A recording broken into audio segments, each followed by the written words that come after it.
မင်္ဂလာပါကီတူဆာဆမ်မှာပြန်လဲကြိုဆိုလိုက်ပါတယ်အခုဗီဒီယိုမှာမျှဝေပေးသွားမယ့်အကြောင်းအရာလေးကတော့ Google ရဲ့ AI ဖြစ်တဲ့ Gemini AI ကိုအသုံးပြုပြီးတော့ပုံတွေကိုဖန်တီးတဲ့နည်းလေးပဲဖြစ်ပါတယ် Gemini AI ကိုသုံးပြီးတော့ကိုလိုချင်တဲ့ပုံတွေကိုဖန်တီးပြီးတော့ကိုယ့်ရဲ့ video editing တွေ content create လုပ်တဲ့နေရာမှာသုံးပြုလို့ရပါတယ်အဲဒီတော့ Gemini AI သုံးပြုနည်းကတော့ကျွန်တော်ရဲ့ channel ထဲမှာဝင်ပြီးကြည့်လို့ရပါတယ်ခုမှစသုံးမဲ့လူတွေအတွက်ဝင်ပြီးတော့လေ့လာလို့ရပါတယ်အဲ့တော့လွယ်ပါတယ် Google Play Store ကနေပြီးတော့အသစ်သုံးမဲ့လူတက်ဆိုရင် Gemini ဆိုတဲ့ဒီ application လေးကို down ပြီးတော့ Gmail နဲ့ account ဖွင့်လိုက်ရုံပါပဲပြီးလို့ရှိရင်ကိုဖုန်းထဲကိုရောက်သွားပြီဆိုလို့ရှိရင်တော့ဒီတိုင်းလေးဝင်ပြီးတော့သုံးလို့ရပါတယ်ကွန်ပျူတာနဲ့လည်းလုပ်လို့ရပါမယ်လွယ်တကူလူတိုင်းသုံးနိုင်အောင်လို့အတွက်ဖုန်းနဲ့လုပ်ပြတာဖြစ်ပါတယ်အဲ့တော့ Gemini AI နဲ့ကိုဝင်လိုက်ပါမယ်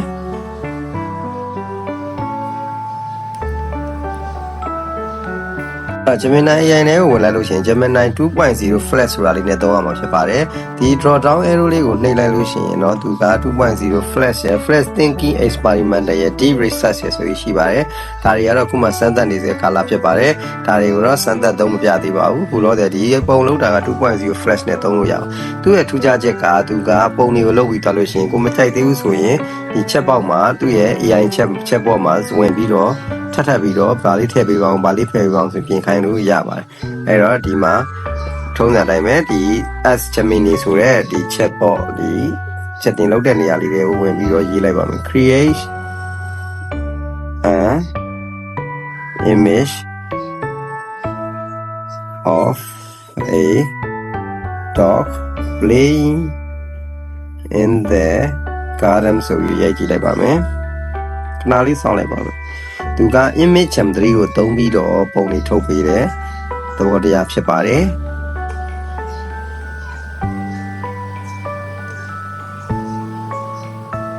ဒီမှာဒါဆိုရင်ရပါပြီအဲ့တော့ဒါလေးကိုတောင်းနေတယ်ဆိုရင်ဒါလေးကိုထောက်လိုက်ပါထောက်လိုက်ပြီးရင်ဒီနေရာက download ဆိုတဲ့ဟာလေးကိုနှိပ်လိုက်ပါဘောနော်နှိပ်လိုက်တယ်ဆိုရင်ဒါကိုယ့်ရဲ့ဖုန်းထဲကိုရောက်သွားပြီဖြစ်ပါတယ်အဲ့တော့ဒီပုံလေးကိုမကြိုက်သေးဘူးဆိုရင်ကိုကထပ်ပြီးထည့်ခြင်းနေဆိုရင်အဲ့မှာတွင် recreate အဲ့မှာadd another dog ခွေးတစ်ကောင်ထပ်တဲ့ recreate ထပ်ပြီးတော့ဖန်တီးပါဆိုပြီးတော့ခွေးတစ်ကောင်ထပ်ထည့်ခိုင်းလိုက်ပါမယ်အဲ့လိုမျိုးပုံတွေကိုကိုလိုချင်တဲ့ဟာကိုထပ်ပြီးတော့ထည့်ခိုင်းပြီးတော့ဖန်တီးလို့လည်းရပါတယ်အဲ့တော့ prompt ကတော့ရေးတတ်တယ်လို့ပုံတွေကကောင်းကောင်းထွက်လာမှာဖြစ်ပါတယ်သူကလည်းအရန်ကြီးတော့ဒီအဲ့မှာခွေးတစ်ကောင်ထပ်ပေါ်လာပါပြီအားနည်းချက်တွေတော့ရှိသေးရဲ့ဆိုပြီးတော့သူကလည်းသူကိုယ်တိုင်လည်းရေးထားပါတယ်ဖြည်းဖြည်းချင်းတော့ပိုပြီးတိုးတက်လာမှာဘယ်လိုပဲဖြစ်ဖြစ်ကိုသုံးတဲ့ကိုလိုချင်တဲ့ပုံတွေကိုဒီထဲမှာရှာပြီးရိုက်လို့ရပါတယ်မြန်မာလိုလည်းဒီ prompt နဲ့ရေးပြီးရိုက်လို့ရတယ်ဆိုပေမဲ့မြန်မာလိုဆိုရင်သူကပုံဆိုတော့အဓိပ္ပာယ်ကောက်လွဲသွားရင်မှားနိုင်မှာအဲ့တော့ကောင်းတဲ့နီလန်ကတော့မြန်မာလိုပဲရေးအင်္ဂလိပ်လိုရမ်းမကျွမ်းကျင်သေးတဲ့လူတွေတော့မြန်မာလိုရေးပြီးတော့အင်္ဂလိပ်လိုဘာသာပြန်တဲ့နည်းတွေကိုပြောပေးပါမယ်အဲ့တော့ဒီမှာမြန်မာလိုရေးကြည့်ပါမယ်ကြောင်လေးတကောင်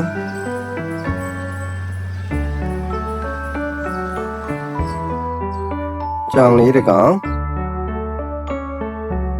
အိမ်ထဲမှာ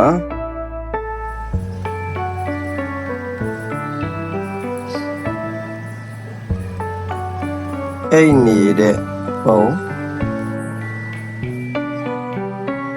အန်ဒီပေးပါအဲ့ဒီရေးလိုက်ရေးပြီးတော့မှသူ့ရဲ့ကစားလေးကိုဒီရှေ့ကိုသွားလိုက်မယ်ဒီရှေ့ကိုသွားပြီးတော့အင်္ဂလိပ်လိုလေးsorry ကစားလေးကိုဒီကြောင်လေးတကောင်ဒီရှေ့ကိုသွားလိုက်ပြီးတော့အင်္ဂလိပ်လိုလေးရေးလိုက်မယ် translate this prompt နော် prompt ဆိုတာဒီစာလိုလေးကိုပြောတာ to English language translate and modify ဆိုပြီးတော့ရေးလိုက်မယ်နော်နည်းနည်းလေးလိုအပ်တာလေးသူ့ကိုပြင်ခိုင်းလိုက်မယ် translate and modify this prompt to English language ဆိုရေးလိုက်ဒါဆိုရင်သူကဒီမှာထည့်ပေးထားလိုက်နော်ဒီမှာ generate an image ကိုပို့ပြီးတော့ပြည့်စုံသွားနော်ဒါလေးကိုဖိလိုက်ပြီးရင်ဒီမှာ select text ဆိုတာလေးရွေးလိုက်မယ်ရွေးလိုက်ပြီးရင်ဒီမှာgenerate an image ဒီလိုချင်တဲ့စာသားလေးကိုပဲကျွန်တော် copy လုပ်လိုက်ပါမယ်ပြန်ပြီးတော့ back နဲ့ပြန်ထွက်လိုက်ပါမယ်ထွက်ပြီးရင်သူ့ရဲ့ Ask Gemini ဆိုတဲ့ဒီ chatbot ထဲမှာပြန်နှိပ်ပြီးတော့မေးကြည့်လိုက်ပါမယ်ဒီလိုမျိုးဆိုရင်ရောသူဘယ်လိုပုံထွက်လာမလဲဆိုတာတစ်ချက်ကြည့်လိုက်ဒီမှာဆိုရင် image M3 နဲ့ image လုံးနေတာစက္ကန့်ပိုင်းလေးခဏစောင့်လိုက်ပါ ဒါကတော့မြန်မာလိုကနေပြီးတော့မှအင်္ဂလိပ်လိုမြန်မာလို prompt ကိုမှเนาะကျွန်တော်ရေးသလိုမျိုး translate and modify this prompt to English ဆိုပြီးတော့ချက်လုပ်လိုက်လို့ရှိရင်ဒီမှာဒီလိုပုံလေးတစ်ပုံရလာပါပြီเนาะ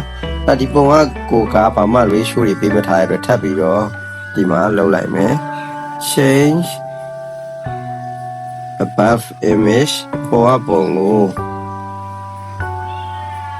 to 16:9 ratio နဲ့ပြောင်းပေးပါဆိုပြီးတော့ကျွန်တော်လုပ်ကြည့်လိုက်မယ်အဲဆိုရင်သူကကျွန်တော်တို့ YouTube site ပေါ့နော် 16:9 site ကိုသူကပြောင်းပေးတော့မှာဖြစ်ပါတယ်အဲတော့ကိုယ့်ရဲ့ aspect ratio ကိုပါပြင်ခိုင်းလို့ရပါတယ်ဒီမှာဆိုရင်16:9ဖြစ်သွားပါပြီเนาะထပ်ပြီးတော့change အဲ့တော့စပြီးပုံထုတ်ခိုင်းကြတဲ့16:9ဆိုပြီး command pro နဲ့မှာထည့်ရေးလိုက်လည်းရပါတယ်เนาะဒါကပြန်ပြောင်းနေရိုက်သလိုပြောင်းလို့ရဆိုတော့ပြနေလို့ပါimage to 9:16 ratio ဆိုတာကျွန်တော် TikTok လိုပါတော့မှာ video edit လုပ်ဖို့လို့ဒီပုံစံမျိုးပေါ့နော်downlight ပေါ့နော်downlight ပေါ့နော်အလျားလိုက်ပေါ့ particle ရဲ့ image လေးဖန်တီးခိုင်းမှာပြောင်းခိုင်းတာဖြစ်ပါတယ်ခဏလေးစောင့်လိုက်လို့ချင်းထွက်လာမှာဖြစ်ပါတယ်ဒီမှာဆိုရင်ရတော့ပါဒါတွေကို download နေတာဒါလေးကိုဖိထောက်ပြီးတော့ဒီပေါ်ကမြားလေးကိုနှိပ်လိုက်ရင် download ဆိုပြီးကိုဖုန်းထဲဝင်တော့မှာဖြစ်ပါတယ်ဒါဆိုရင်တော့ကိုလိုချင်တဲ့နေရာတွေမှာတုံးလို့ရပါတယ်အဲ့တော့ဒါအခြေခံပဲဖြစ်ပါတယ်ဒါပေါ်မူတည်ပြီးတော့မှကိုကစိတ်ဝင်စားရင်စိတ်ဝင်စားကိုချက်ထွင်နိုင်ချက်ထွင်နိုင်တယ်လို့မျိုးပုံလေးဖန်တီးခိုင်းလို့ရပါတယ်အဲ့တော့ဒီပုံတွေကတစ်စင်နောက်တစ်ခါထပ်ပြီးဗီဒီယိုတွေကို image to video ဆိုတဲ့ file တွေနဲ့ထပ်ပြီးလုပ်ခိုင်းမယ်ဆိုတော့အများကြီးသုံးထည့်အောင်လုပ်လို့ရပါတယ်အဲ့ဒီတော့နောက်တစ်ခါ constant character နဲ့ဖန်တီးလို့ရပြီလို့နီလန်းအသစ်တွေကိုပုံမှန်မျှဝေပေးနေမယ်ကျွန်တော်ရဲ့ Kidu Sasa channel လေးကို subscribe လုပ်ထားပြီးတော့နောက်ထပ် video တွေစောင့်ကြည့်ပေးဖို့လို့ဖိတ်ခေါ်ပါတယ်နောက်ဗီဒီယိုတွေမှာပြန်တွေ့ကြပါမယ်အားလုံးပဲကျေးဇူးတင်ပါတယ်